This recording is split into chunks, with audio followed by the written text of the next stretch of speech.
وہ سیاسی مخالفت نہیں، وہ ذاتی دشمنی پہ اتر آئے ہیں۔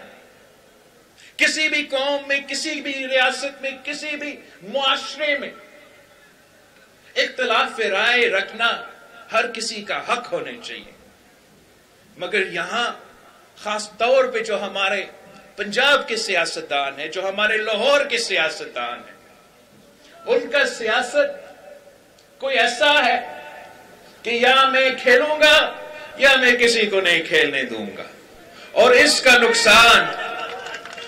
نقصان تو میرا نہیں ہو رہا ہے، ان کا نہیں ہو رہا ہے، اس کا نقصان آپ کا ہو رہا ہے، آپ کی صورت میں ہو رہا ہے کہ جب پی ڈی ایم کا حکومت بنا تو ہمارا ارادہ کیا تھا؟ ہم ان تمام لوگوں کے ساتھ کیوں ملے تھے؟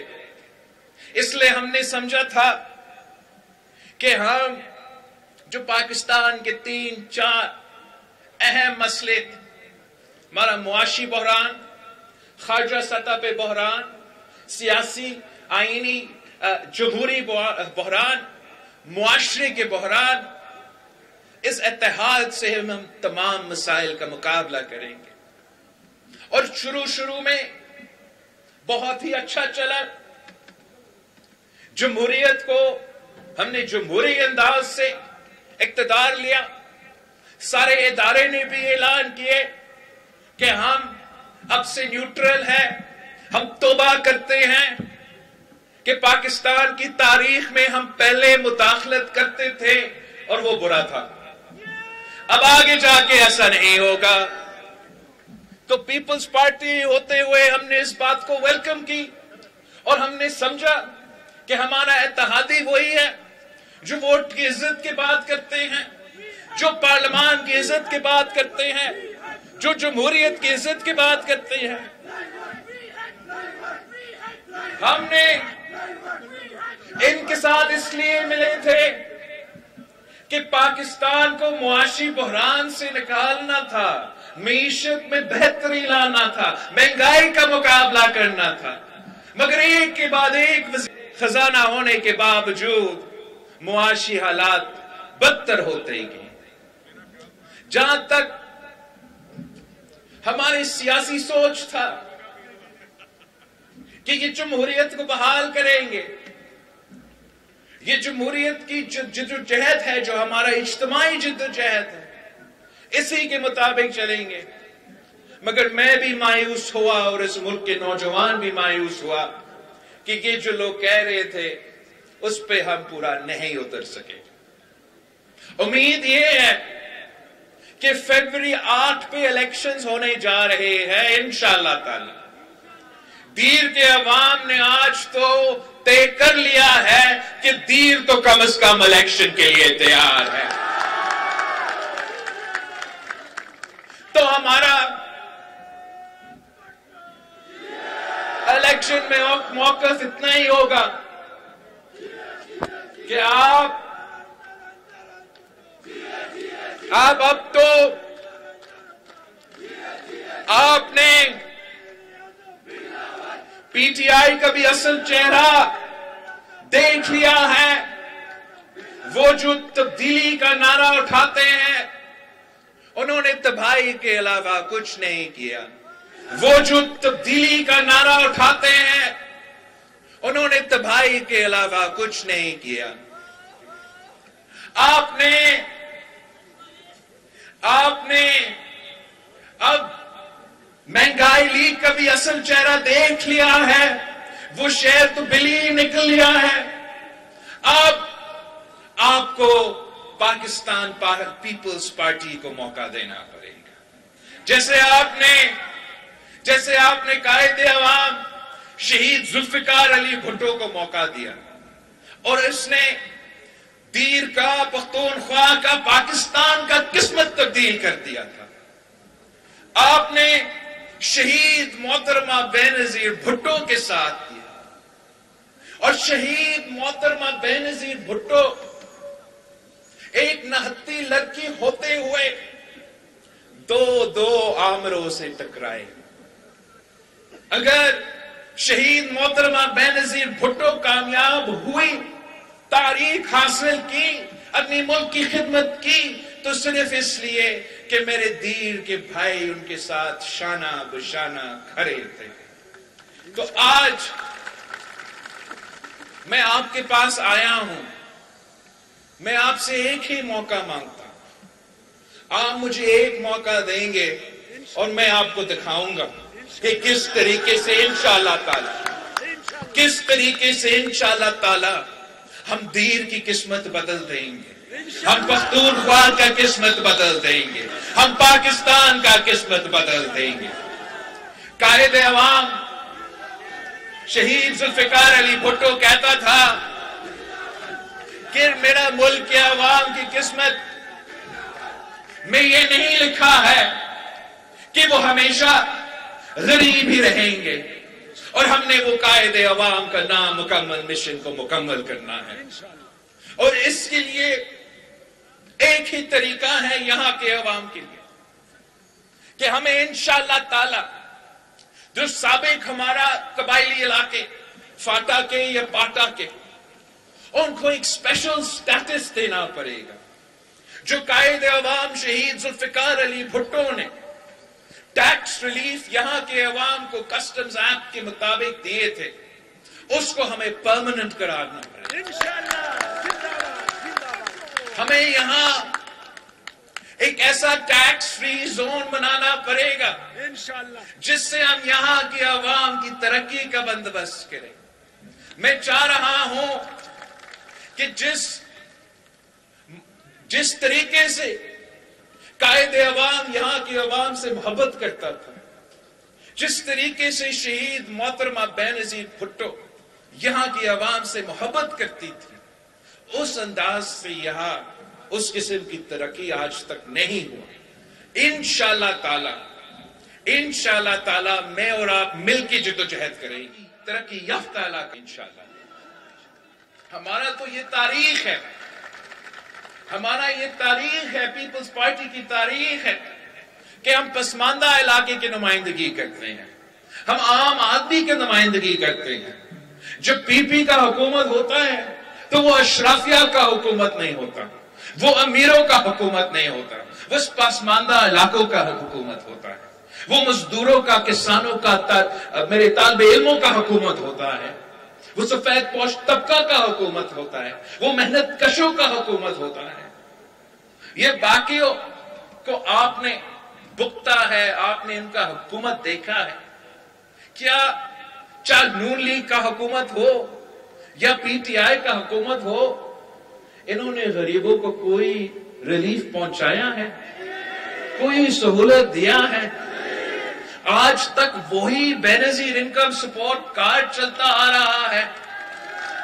بینظیر انکم سپورٹ کارڈ ایک انقلابی پروگرام ہے جس کے تحت اس ملک کے غریب ترین عورتوں کو ہم مالی مدد پہنچاتے ہیں، غربت کا بھی مقابلہ کرتے ہیں، ویمنز امپاورمنٹ بھی کرتے ہیں۔ اس کو ہم اضافہ تو لے کر آئیں گے، اس کو بڑھائیں گے، مگر یہ ناکافی ہے، یہ ناکافی ہے۔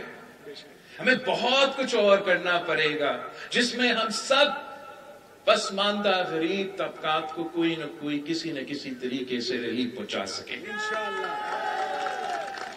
اور میرے پاس ایک پلان ہے، میں چاہتا ہوں کہ جیسے ہم نے سندھ میں ایک شروع کیا ہے ایک پائلٹ پروجیکٹ بے نظیر مزدور کارڈ کے نام سے، اور ہم چاہتے ہیں کہ یہ بے نظیر مزدور کارڈ کو ہم ملک بھر میں انٹروڈیوس کریں۔ اور میں آپ کو سمجھانا چاہوں گا کہ یہ بے نظیر مزدور کارڈ کا مقصد یہ ہے کہ ہم چاہتے ہیں کہ ہمارے بھائی جو دن رات محنت کر کے خون پسینہ کا محنت کرتے ہیں، کہ ان کے جو تمام گھر کے مسئلے ہوتے ہیں، چاہے وہ صحت کے حوالے سے بزرگوں کا صحت کا علاج کے مسئلہ ہو، بچوں کا تعلیم کا مسئلہ ہو، جو بھی مسئلے، ہم ان کو ڈائریکٹلی اس مزدور کارڈ کے تھرو سپورٹ دیا جائے۔ اور یہ جو مزدور کارڈ ہے وہ نہ صرف ہمارا جو حکومت میں کام کرتے ہیں، نہ صرف وہ جو انڈسٹریز میں بزنس میں کام کرتے ہیں وہ مزدور، لیکن تمام مزدور، چاہے وہ کسی دکان پہ کام کرتے ہیں، چاہے وہ زراعی مزدور ہو، چاہے وہ سیلف امپلائڈ ہو، تمام مزدوروں کے لیے بے نظیر مزدور کارڈ کے تھرو ہم ڈائریکٹلی حکومت کی طرف سے سوشل سیکیورٹی کا سپورٹ دلوائیں گے، تاکہ وہ تمام پریشانیاں ہمارا ذمہ داری ہو اور ان کا ایک ذمہ داری ہو کہ وہ محنت کرے، وہ اپنا مزدوری کرے، اپنا گھر کا خیال رکھے اور ملک کی معیشت میں اپنا کنٹریبیوشن کرے۔ یہ کام ہم نے شروع کیا ہے اور انشاءاللہ پورا پاکستان میں ہم یہ کریں گے۔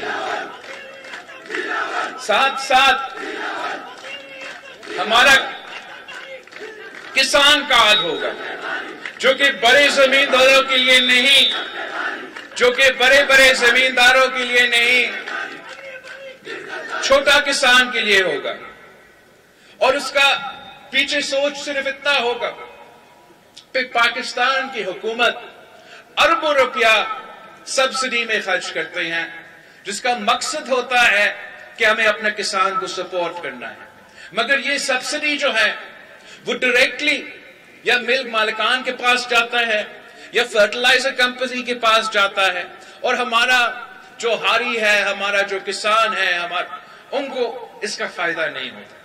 تو ہمارا سوچ یہ ہے کہ اگر کسان کارڈ ہوگا تو ان بڑے فیکٹریز اور ملز اور فرٹیلائزر کمپنیز کو سبسڈیز ملنے کے بجائے میرے کسان کا جیب میں ہم ڈائریکٹلی یہ انشاءاللہ تعالی مدد پہنچائیں گے۔ ہم نے جو صدر زرداری نے تاریخ رقم کیا، 18ویں ترمیم بھی پاس کروایا، NFC ایوارڈ بھی دی، تاکہ صوبوں کو اپنا حق ملے، اپنا وسائل کا مالکی ملے۔ تو آپ نے سنا ہوگا کہ ہمارے جو دوسری جماعتیں ہیں ان کا ارادہ ہے کہ یہ 18ویں ترمیم کو ختم کرے، ان کا ارادہ ہے کہ یہ NFC کا فارمولا تبدیل کرے، اور جو آپ کا پیسہ ہے، جو دیر کا عوام کا پیسہ ہے، جو صحت پہ خرچ ہونا چاہیے، جو تعلیم پہ خرچ ہونا چاہیے، اس کو وہ اسلام آباد پہ لگانا چاہ رہے ہیں۔ تو اس کا کوئی خطرہ نہیں ہے، اس لیے وہ تو الیکشنز کو نہیں جیتیں گے، نہ ہی ان کو 2/3 اکثریت ملیں گے، مگر ہم انشاءاللہ تعالی الیکشن جیتیں گے، اور جیت کے جو ہے ہم صحیح معنوں میں جو 18ویں ترمیم ہے، جو NFC ایوارڈ ہے، اس پہ عمل درآمد کریں گے۔ اس لیے ہر کسی کو یہ نہیں معلوم، مگر ابھی تک پورا طریقے سے 18ویں ترمیم اور NFC ایوارڈ پہ عمل درآمد ہی نہیں ہوتا۔ آپ کا جو ہائر ایجوکیشن ہے وہ آج تک ڈیوالو نہیں ہوا ہے، آپ کا جو لیبر ہے، جو EOBI ہے، وہ آج تک ڈیوالو نہیں ہوا ہے۔ بہت سے ایسے وزارتیں ہیں جو اسلام آباد میں قائم ہیں، کام ادھر ہونا چاہیے، نہ وہ خود کام کرتے ہیں، نہ وہ کسی اور کو کام کرنے دیتے۔ سالانہ وہ 100 ارب روپیہ ان وزارتیں پہ خرچ ہوتے ہیں جو وفاق میں ہونا ہی نہیں چاہیے۔ تو میرا یہ آپ سے وعدہ ہے، پاکستان کے عوام سے وعدہ ہے کہ ہم 18ویں ترمیم پہ صحیح طریقے سے صحیح معنوں پہ عمل درآمد کریں گے۔ تمام جو اسلام آباد میں وزارتیں ہیں جو کہ 18ویں ترمیم کے تحت نہیں ہونے چاہیے، ان کو بند کر دیں گے، ان کا بجٹ بھی بند کر دیں گے، اور وہ پیسہ وہ سالانہ 100 ارب روپیہ آپ پہ خرچ کریں گے، میرے دیر پہ عوام پہ خرچ کریں گے انشاءاللہ تعالی۔ جو بھی آپ کا مطالبہ ہوگا، نجم الدین خان صاحب نے کہا کہ آپ کو 500 بیڈ کی ہاسپٹل کی ضرورت ہے، میں آپ سے وعدہ کرتا ہوں آپ پیپلز پارٹی کو جتوائے، بڑی اکثریت سے جتوائے، تو میں نہ صرف یہاں ایک 500 بیڈ کا ہاسپٹل، اور وہ بھی 6 مہینے کے اندر ہی اندر بناؤں گا۔ ہر ڈسٹرکٹ میں ہر ڈسٹرکٹ میں ہاسپٹل قائم ہوگا اور وہ ہاسپٹل عالمی سٹینڈرڈز کا ہوگا. اور ہمارے میڈیا کے بھائی ادھر آج موجود ہے، ان کا بہت مہربانی، مگر ان کا یہ ٹی وی سکرینز آپ کو نہیں دکھائیں گے. میں تو سیاست میں بڑا کم عرصہ سے ہوں، نوجوان ہوں، مگر اپنے کم عرصے میں جتنے میں نے صوبہ سندھ میں ہاسپٹلز کھولے ہیں، کسی اور سیاستدان نے اپنے پورا سیاسی سفر میں اتنا نہیں کیا. میں نے دل کے علاج کے لیے جو مفت ہاسپٹلز قائم کیے، آپ کے کافی سارے دوست کراچی میں ہوں گے، ان سے فون کر کے پوچھے کہ میں نے نہ صرف دل کا مفت علاج کے لیے، اور اب وہ دنیا کا سب سے بڑا ہاسپٹل اس لیے بنا ہے کہ ہمارا سب سے زیادہ پیشنٹس ہوتے ہیں. میرا صرف کراچی کا ایک NICVT ہاسپٹل میں، کراچی کے تمام ڈسٹرکٹس میں نے چیسٹ پین یونٹ کھولا ہے، اور سندھ کا ہر ڈسٹرکٹ میں یا ایک چھوٹا یا ایک بڑا دل کا مفت علاج کے لیے ہاسپٹل قائم کیا ہے. اس لیے کہا جاتا ہے کہ اگر آپ کا دل کا کوئی تکلیف ہو، آپ کو 90 منٹس کے اندر ہی اندر اس کا علاج کرنا پڑتا ہے، ورنہ مشکلات پیدا ہوتے ہیں. تو میں نے اس کو ایک چیلنج سمجھ کے یہ ذمہ داری لی، اور آج میں فخر سے کہوں کہ یہ ہمارا ایک ایسا کارنامہ ہے کہ جب میں آپ کا وزیر خارجہ تھا تو ویسے معمولی طور پہ پاکستان کے حکومت کے نمائندے باہر جاتے ہیں تو وہ سوچتے ہیں کہ میں باہر سے کیا لے کے آ سکتا ہوں، مگر جب میں عراق، ایران اور اس قسم کے ممالک کا دورہ کرتا تھا تو میں ان سے کہتا تھا کہ اگر آپ کو چاہیے تو ہم نے جیسے پاکستان میں یہ دل کے ہاسپٹلز بنائے ہیں، میں آپ کے لیے بھی بنا سکتا ہوں. عمران خان کہتا تھا نا کہ باہر سے لوگ آ کر روزگار کریں گے پاکستان میں. یاد ہے آپ کو ہمارا خان صاحب کا یہ دعویٰ تھا. ہم نے جو NICVT کراچی میں کھولا ہے، وہاں کے ہی امریکہ سے ڈاکٹرز آ کے کام کر رہے ہیں. آپ جا کے چیک کر لیں. تو میرا آپ سے یہ وعدہ ہے کہ آپ کو اگر آپ یہاں پختونخوا میں میرا وزیر اعلیٰ بنائیں تو انشاءاللہ تعالی نہ صرف دیر کا تو 500 بیڈڈ ہاسپٹل کا تو وعدہ، مگر ہر ڈسٹرکٹ میں ہم مفت علاج کا عالمی سطح کا سٹینڈرڈز کا ہاسپٹل انشاءاللہ تعالی ہم کھولیں گے. ساتھ ساتھ میڈیکل یونیورسٹی ہوگا تاکہ یہاں کے نوجوانوں کو ہم ڈاکٹرز کا، فارماسیوٹیکلز کا، نرس ہونے کا وہ ٹریننگ دلوا سکیں گے. وہ پھر انہی ہاسپٹلز میں بھی کام کر سکیں گے یا باہر جا کے کام کر سکیں گے. پاکستان میں بہت کچھ کرنے کا موقع ہے. آپ نے ہمارا سندھ کا تھرپارکر کا ریگستان کا سنا ہوگا. وہاں بھی بہت سارے مسائل تھے، بہت غربت، بہت بے روزگاری، شرائع اموات جو بچوں کے ہوتے تھے اس میں اضافہ ہوتا جا رہا تھا. تو ہم نے ایک پبلک پرائیویٹ پارٹنرشپ میں، مطلب حکومت نے اور پرائیویٹ سیکٹرز، بزنس نے مل کے جو تھر کول مائننگ کمپنی شروع کیا، اس سے ہم نے مقامی لوگوں کو روزگار دیا، تھر کے نوجوانوں کو روزگار دیا، ان کے عورتوں کو روزگار دیا، اور پھر وہاں پیدا ہونے والا بجلی سے ہم فیصل آباد کو بجلی بھی پہنچاتے ہیں. آپ کے ہاں بھی ایسے بہت سے موقع ہیں. آپ کے ہاں معدنیات ہے، ریسورسز ہے، ریور لائن جو انرجی سولوشنز ہو سکتے ہیں. اس کا افسوس کے ساتھ پچھلا 9 سال میں کام نہیں ہوا ہے. میں سمجھتا ہوں کہ پختونخوا میں اگر پختونخوا حکومت بزنس سیکٹر کے ساتھ مل کے کام کرتے ہیں پبلک پرائیویٹ پارٹنرشپ اپناتے ہیں تو پھر ہم نہ صرف اس قسم کے منصوبے جگہ جگہ بنا سکتے ہیں مگر وہاں کے مقامی لوگوں کو، جو ہمارا سب سے بڑا ذمہ داری ہے کہ مقامی لوگوں کو ہم نے روزگار پہنچانا ہے۔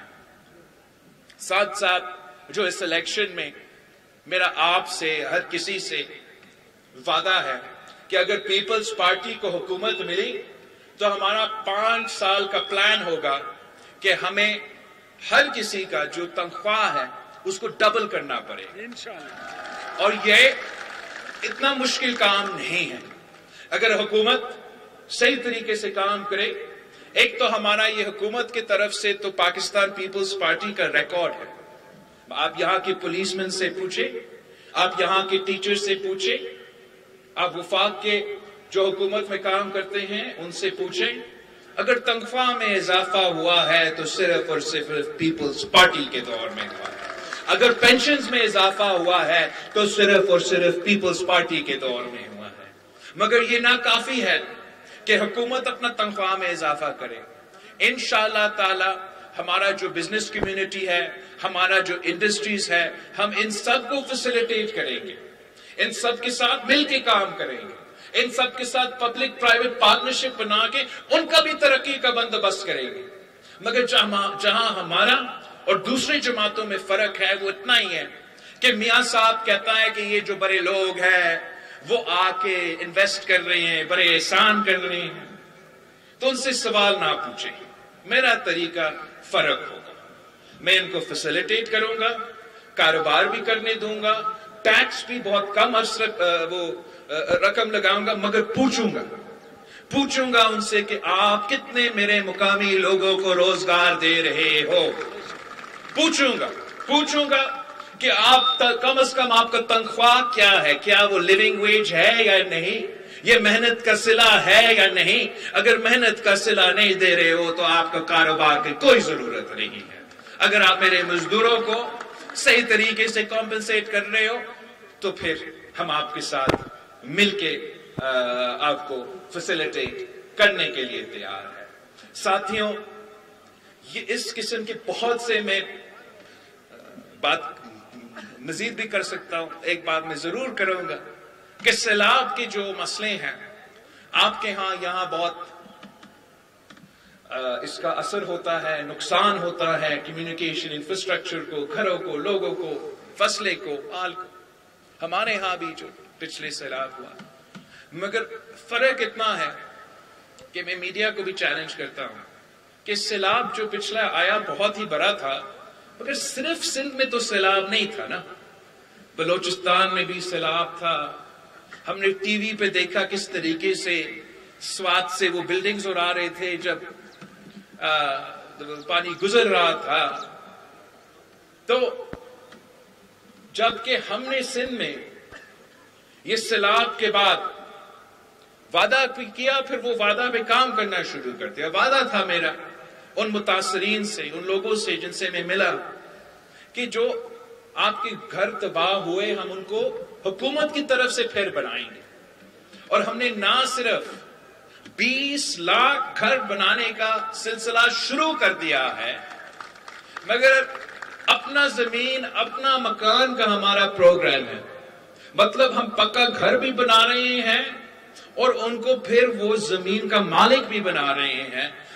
گھر کا جو خواتین ہیں ان کا نام پہ ہم نے وہ پراپرٹیز کیا ہے۔ اس سے کیا ہو رہا ہے؟ اس سے وہ لوگ جن کی پورا زندگی تباہ ہوا تھا سیلاب کی وجہ سے، وہ ایک بار پھر اپنے پاؤں پہ کھڑے ہو رہے ہیں۔ ان کا نہ صرف پکا گھر بن رہا ہے، مگر یہ ایسے لوگ ہیں اتنے غریب تھے کہ وہ کبھی اپنا زندگی میں سوچ بھی نہیں سکتے تھے کہ ان کو پکا گھر ملے گا۔ ان کو دور دور کا خواب میں بھی اندازہ نہیں تھا کہ میں اپنا زمین کا مالک بنوں گا۔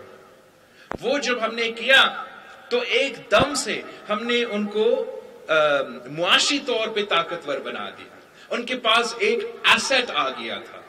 ایک ایسٹ کا مطلب یہ، ایک اثاثہ کا مطلب یہ کہ جب یہ ایسٹ کا جو ویلیو ہے یہ تو بڑھتا رہے گا، اور ان کی مرضی ہے، اگر وہ بیچنا چاہے وہ بیچ سکتے ہیں، اگر وہ رکھنا چاہتے ہیں اپنے آنے والے نسلوں کے لیے وہ بھی کر سکتے ہیں.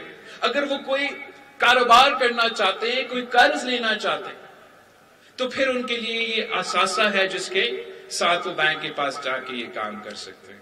تو میرا وعدہ ہے ان تمام علاقوں کا جہاں سیلاب آیا گزرا, مگر آپ کو آپ کا صوبائی حکومت نے, آپ کا وفاقی حکومت نے لاوارث چھوڑا ہے. میرا آپ سے وعدہ ہے کہ آپ کو ہم نہ صرف آپ کا گھر بنا کے دیں گے, مگر آپ کو اپنا زمین کا مالک بنائیں گے, مالکانہ حقوق دلوائیں گے. یہی طریقہ ہے کہ آپ نہ صرف سیلاب کا جو نقصان ہے اس کا اصلاح کریں, مگر لوگوں کو فائدہ پہنچائیں. میرا صرف اتنا ہی میرا خوف ہے, میرا ایک پریشانی اس بات کی کہ دوسروں جماعتوں کو کا ارادہ ہی نہیں ہے آپ کا خدمت کرنا. ہر کسی کا مقصد یہ ہے کہ وہ حکومت میں آئیں گے اور اپنا حساب لیں گے. پی ٹی آئی کا مقصد اور پی ایم ایل این کا مقصد ایک ہی ہے. نون لیگ کا مقصد یہ ہے کہ وہ حکومت میں آئیں گے, وہ اپنا ذاتی حساب لیں گے. وہ بیچارہ جو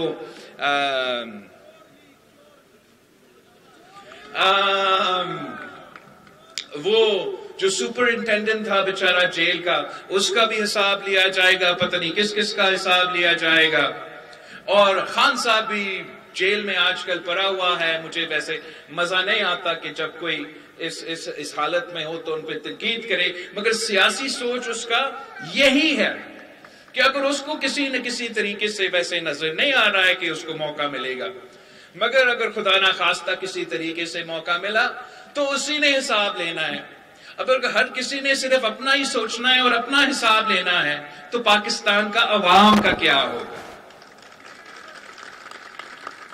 میرا نظر میں خان صاحب کی حکومت اور پی ڈی ایم کی حکومت میں مسئلہ یہ تھا کہ حکومت عوام پہ عوام کے مسائل حل کرنے کے بجائے اپنے ذاتی دشمنیاں میں اور انا کی مسئلے میں پڑا ہوا تھا. میں آپ سے وعدہ کرتا ہوں, اور ان کو بھی یہ سننا چاہیے, نون لیگ والوں کو, پی ٹی آئی والوں کو, کہ میرے آپ سے, آپ دونوں سے کوئی مسئلہ نہیں ہے. میں نے صرف اپنا عوام کا خدمت کرنا ہے. جو بھی اس میں رکاوٹ بنے گا, جو بھی اس میں رکاوٹ بنے گا, ہمارا آپ سے وہ مسئلہ ہوگا. ویسے تو پیپلز پارٹی جیسے جماعت کا کوئی سیاسی مخالف ہے ہی نہیں. میں اپنے لیے ایسے نہیں سوچتا ہوں کہ فلاں جماعت میرا سیاسی مخالف ہے, فلاں جماعت میرا سیاسی مخالف ہے. میں قائد عوام شہید ذوالفقار علی بھٹو کا نواسا, شہید محترمہ بینظیر بھٹو کا بیٹا ہوں. ہمارا پیپلز پارٹی کا مخالف یہ مہنگائی ہے, پیپلز پارٹی کے مخالف یہ غربت ہے, پیپلز پارٹی کے مخالف یہ بے روزگاری ہے. اور انشاءاللہ تعالی میں اور دیر کے عوام مل کے جو محنت کریں گے, جو جد و جہد کریں گے, جو حکومت بنائیں گے, ہمارا ایک ہی مقصد ہوگا کہ عوام کا خدمت کرنا, عوامی راج قائم کرنا, جس میں ہر طبقہ کا نمائندگی ہو, ہر صوبہ کا نمائندگی ہو, امیر غریب کا فرق نہ دیکھا جائے, زبانوں کا فرق نہیں دیکھا جائے, مذہب کا فرق نہ دیکھا جائے. ہم صرف اور صرف خدمت کریں, دن رات خدمت کریں, محنت کریں, اور وہ قائد عوام اور شہید محترمہ بینظیر بھٹو کا نامکمل مشن کو میں اور آپ نے پورا کرنا ہے. میں اکیلا تو نہیں کر سکتا ہوں, اکیلا کوئی بھی کچھ نہیں کر سکتا. اگر آپ میرے ساتھ محنت کرو گے, اگر آپ میرے ساتھ جد و جہد کرو گے, اگر آپ میرے ساتھ وفا کرو گے جیسے آپ نے قائد عوام و شہید محترمہ بینظیر بھٹو نے کی, پھر میں دکھاتا ہوں, پوری دنیا کو دکھاتا ہوں کہ پاکستان کیا بن سکتا ہے. یہ انشاءاللہ تعالی ایک طاقتور ملک بنے گا, ایک ماڈرن ملک بنے گا, جس پہ آپ کو کوئی مسائل نہ پڑے. آپ فخر سے اپنا سر بلند کر کے دنیا میں گھوم سکیں گے, کہہ سکیں گے کہ میں پاکستان سے آ رہا ہوں. قائد عوام شہید ذوالفقار علی بھٹو نے مفت پاسپورٹ دلوا کے پاکستان کے عوام کو نہ صرف یہاں روزگار کا بندوبست بس, مگر دنیا بھر میں روزگار کا بندوبست کیا. میں آپ کو جگہ جگہ, جہاں میں سعودی عربیہ جاتا تھا یا مڈل یو اے جاتا تھا یا